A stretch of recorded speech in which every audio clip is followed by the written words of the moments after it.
Finally tonight, there are people who talk the talk.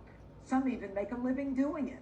And I'm generally humored by them, the ones who think they know everything, pontificate on things about which they have no experience, no frame of reference, but still assume, presume, and fancy they know it all. Take a listen. Look at what Janine Pirro, this is just outrageous, Janine. Janine, I'm looking at you. You should be ashamed of yourself. She said that these kids are a lower level of human being. Joy Behar, a perfect example of one who talks the talk. Now, I just came back from the southwest border, having actually interviewed people on the front lines who say that children are being trafficked by the cartels and forced into a lower level of human being. The sheriff in charge of the largest southwest international border area in the United States, and one of the most dangerous where the Sinaloa cartel operates, Cochise County, says that what's happening to these children is, quote, modern-day slavery.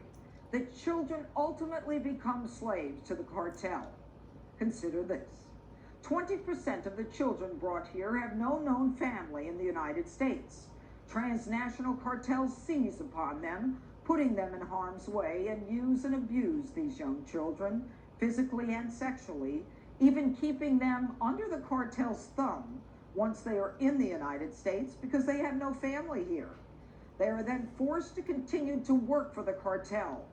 We're not even taking DNA, which for these lost children would help identify them. To me, that's placing innocent, vulnerable children in a deadly environment, forcing them to be a lower level human that any reasonable person would recognize as abhorrent. It is those children I spoke about on Fox, the ones who are being trafficked, abused, and brought across the border, who then become slaves to sex traffickers. I know. Believe me, I know. As DA, I prosecuted cases like these on behalf of victims, many of whom didn't speak English and afraid to speak in their native tongue because the cartels held families in their home country under the threat of violence or retribution. I've provided translators to help protect these victims. My mission, Joy, has been protecting children my whole career. I started one of the first child abuse units in the nation.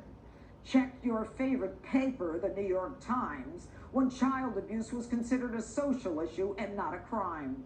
I didn't talk about it, I did it. I fought the system and made it happen. To me, a child chained to a radiator is not a social problem.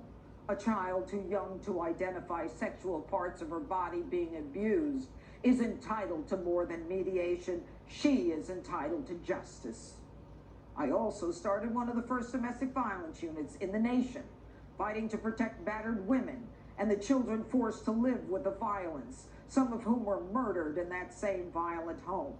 I didn't just talk the talk, Joy, about children being raped, scalded, or beaten to death. I did something about it.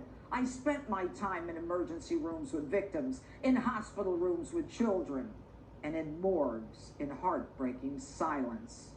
And you want to lecture me? You want to talk about escaping violence?